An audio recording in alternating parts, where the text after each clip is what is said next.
Happy Monday, folks, and welcome back to WWE Network and Chill, where every single Monday right here on the show, I, Graham G.S. Matthews, break down all the original content I watch on the WWE Network. Today we're talking about the Table for Three episode, featuring none other than Shawn Michaels, AJ Styles, and Kevin Nash from 2 weeks ago, April 24th, 2017, called Common Bonds. So as soon as I saw this on the schedule, I was like, holy shit, I need to see this. This looks like a great fucking episode. And it was. I mean, just to have AJ and Shawn in the same place alone was pretty great. Having Kevin Nash in there too is cool. He's kind of, again, the common bond there. He's had matches with Shawn Michaels and AJ Styles in two respective companies and main events and shit. So that in and of itself is pretty impressive. But yeah, I didn't talk about this last week just because I wanted to talk about the Stone Cold podcast with Dean Ambrose. So if you haven't checked that out yet, please do so. But yeah, this episode kicked off the new season of Table for Three. And I thoroughly enjoyed it. I thought this was a great show. So they kick it off with Kevin Nash talking about his respective relationships with Shawn Michaels and AJ Styles. HBK talks about meeting AJ Styles for the first time before the Rumble this year. And that was when all the rumors started of a match between the two, which I'll talk about momentarily. But they joke about Kevin Nash and AJ, that is. They joke about Shawn Michaels' voice, like how raspy it is, all that other stuff. AJ Styles talks about getting ready for WrestleMania, so I assume this was filmed either WrestleMania weekend or shortly before that. I assume WrestleMania weekend. And they compare WrestleMania to Christmas, which is absolutely true, being excited for it, blah, blah, blah. And, yeah, so I mean, I've made that same exact comparison before. I say that not only is WrestleMania Christmas, but the Royal Rumble is Halloween, and the February pay-per-view, whether it be Elimination Chamber or Fastlane, is Thanksgiving. But anyway, Shawn Michaels talks about his time at the Performance Center and leaving his ranch, which there have been some rumors about for like quite a few months now about Shawn Michaels working a full-time gig at the Performance Center, which I don't think is true. He says that he just kind of shows up when he wants. So I don't know if he's a full-time trainer at the PC, but he is there pretty much more often than not, and only really when he wants, which sounds exactly like Shawn Michaels. That sounds exactly like HBK. AJ Styles gets hopeful about Michaels returning to for another match after he hears that Shawn Michaels is at the PC, which I mean I think was again the rumor at the time in late 2016, early 2017. People were hoping for a Shawn Michaels AJ Styles match, especially after it was announced that the Rumble was emanating from the Alamo Dome, fitting 70,000 people, I think at max, in Dallas or for wherever the fuck it is, not Dallas, maybe I think it was San Antonio, I forgot. But anyway, so AJ, when he hears that Shawn Michaels is at the PC, he's like, oh man, maybe he's coming back for one more match. But it wasn't, alas. Shawn Michaels talks about that the first time that he had heard from Vince about coming back for a match was about the match with AJ. Like, apparently other writers and other people have approached Michaels in the past 7 fucking years about coming back for another match. Probably when, like, Daniel Bryan attacked Michaels on that episode of Raw many years ago in like late 2013. All the rumors started up around then about a match between the two at WrestleMania. I'm sure he was approached then, turned it down. But for the first time, Vince really wanted this match to happen so bad, he approached Shawn Michaels himself about it. And he turned it down, obviously. Like, he really just wants to leave people wanting more, so to speak. And we'll get more into that in a second, but AJ Styles talks about working with Kevin Nash, how it was better than he thought it would be, and the chemistry they had in TNA. I didn't see too many of their matches. I know they worked quite a bit with each other in like 2009 over the fucking like Global Championship, whatever the hell the Legends title, the King of the Ring, the King of the Mountain Championship was at that time, whatever. So they talk about their matches, how he enjoyed working with Kevin Nash. Shawn Michaels' favorite match with Kevin Nash was at the In Your House show. I forgot, or the Better Friends, or Good Friends, Better Enemies show from 96. I think it was Nash's. They said it was his last match. Of course, his last match, I think it was in MSG with the curtain call.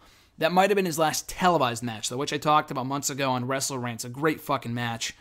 Anyway, Kevin Nash talks about, he said they had me beat Styles all the time. And which was funny, I think alluding to TNA, which kind of a subtle burial of TNA there. Shawn Michaels talks about the problems with another match, of having another match, specifically with AJ. Talks about who would win. Like, if AJ wins, as he should, I come back for really nothing. Not to say that egotistically, of course, but he says that in a way like, okay, so I came back for one more match and I lose, like, is it really worth it at that point? And why ruin going out on top, which I've talked about forever? That's what AJ Styles argues. I've been talking about that for the past 7 years. Like, Michaels had one of, if not the perfect send-off in WWE history. So why ruin that by coming back for another match that may not be good? Like, I know Michaels and AJ on paper sounds amazing, but Michaels has been out of the ring for fucking 7 years. He's 7 years older. The match may be good, but it may not be as great as people think it might be, because they still associate Shawn Michaels in the ring with the Michaels from 7 years ago, from 10 years ago, and it's not that same way anymore. So I completely agree with AJ in that respect. Shawn Michaels talks about, I can't go back if they won't let me be me, which is absolutely true. Like, some people that come to WWE, like new, fresh signees, and they're not allowed to be who they are in the ring or character-wise or whatever. Thankfully, AJ is the exception. He's allowed to have been him since joining WWE a year ago, which shocks the hell out of me. I mean, not really, because he deserves it and he's a superstar, but the fact they let him be AJ Styles' logo, finisher, moveset, appearance, everything, name and all, is incredible to me. But anyway, so yeah, Shawn Michaels, if he was to come back, he would have to be him, which is a big chance that may not be worth risking, just because nowadays, with everything being so micromanaged, they might want Michaels to talk a certain way for his promos and wrestle a certain way. Then they might not be able to go all out in their match if it was to happen. So, that's absolutely true as well. And like I said earlier, he made the comment about leaving the fans wanting more. It's better to have them think about what could have been between AJ and Shawn Michaels, as opposed to, well, the match happened and it fucking sucked, or it wasn't as good as we thought it would be. Again, completely agree with that, and he left out on top. He left the company on top. AJ Styles talks about the 2 Sweep, which he does with the club, with Anderson, with Gallows. The Bullet Club has been doing for years now. He says that Finn Balor and Carl Anderson brought back the 2 Sweep when the Bullet Club first started 4 years ago, and they made it cool again.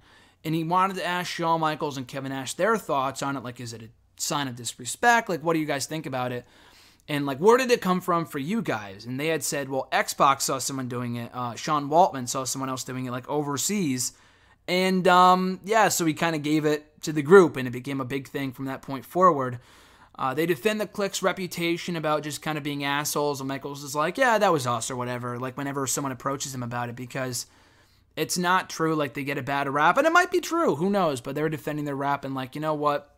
It's going to sound ridiculous to try to defend myself anyway, so I'm just going to go along with whatever people are saying about us. And he had said, one of the quotes from Michaels in this episode was, "We didn't do half the cool things that people said that we did," which is pretty funny.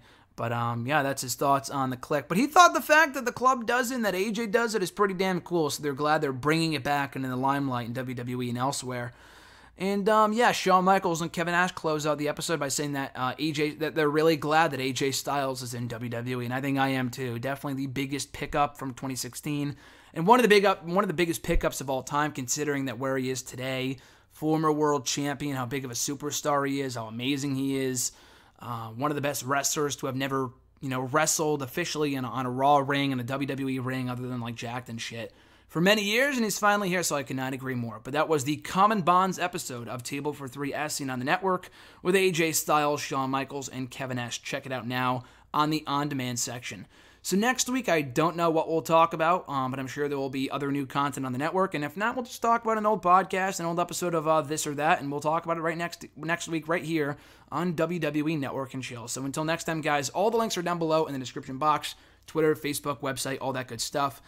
So check it out when you can.